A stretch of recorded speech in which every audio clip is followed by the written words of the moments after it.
নমস্কার।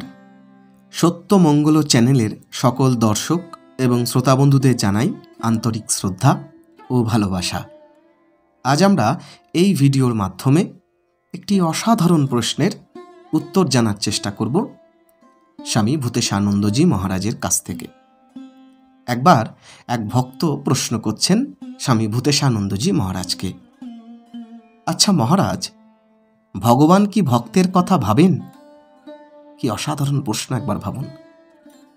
ভক্তের কর্মফল তো তিনিই দেন। তখন মহারাজ বলছেন, ভক্ত যেমন ভগবানের ভজনা করে, ভগবানও তেমনি ভক্তের ভজনা করেন। তার মানে ভক্তের কথা চিন্তা করা, কিসে তাদের কল্যাণ হয় তা চিন্তা করেন। ভগবান এক জায়গায় বলছেন, মহাত্মা যেদিকে যান আমি তার পেছনে পেছনে যাই, তার পদধূলি নিয়ে পবিত্র হই। সর্বফলের দাতা তিনি, এ বিষয়ে সন্দেহ নেই। লৌকিক কর্মও তিনি করাচ্ছেন, তার ফলও তিনি দিচ্ছেন। যে কর্ম করছে তাকে আমি করছি এই না ভেবে কর্ম করতে হবে।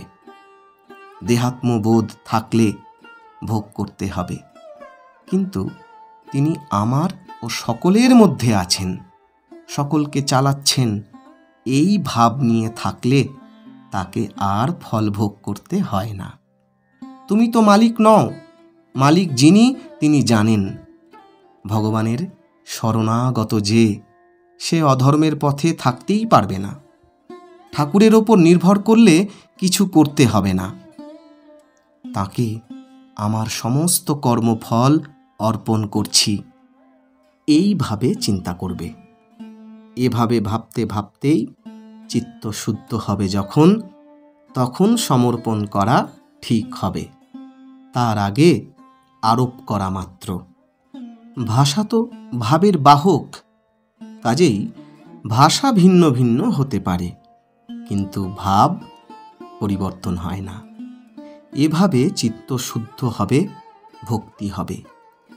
প্রবৃত্তি মার্গের ভিতর দিয়ে গিয়ে নিবৃত্তি মার্গে পৌঁছাতে হয়।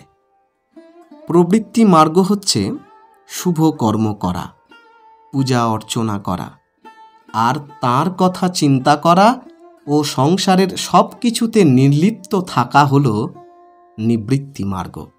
শুধু প্রবৃত্তি মার্গে আটকে থাকলে হবে না। প্রবৃত্তি মার্গ একটি পথ।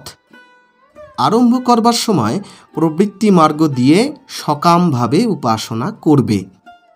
তারপর ধীরে ধীরে সকাম ভাব লোপ পেয়ে নিবৃত্তি মার্গের দিকে এগিয়ে যাবে। কি অসাধারণ উত্তর দিয়েছেন স্বামী ভূতেশানন্দজি মহারাজ। আজকের ভিডিও এইটুকুই। আশা করছি আজকের ভিডিও আপনাদের খুব ভালো লেগেছে। আর সত্যি যদি ভালো লেগে থাকে তাহলে প্রতিদিনের মতো ভিডিওটিতে একটি লাইক, শেয়ার, কমেন্ট ও চ্যানেলে যারা নতুন এসেছেন তারা চ্যানেলটিকে সাবস্ক্রাইব করে সত্যমঙ্গল চ্যানেলের পাশে থাকবেন। ধন্যবাদ।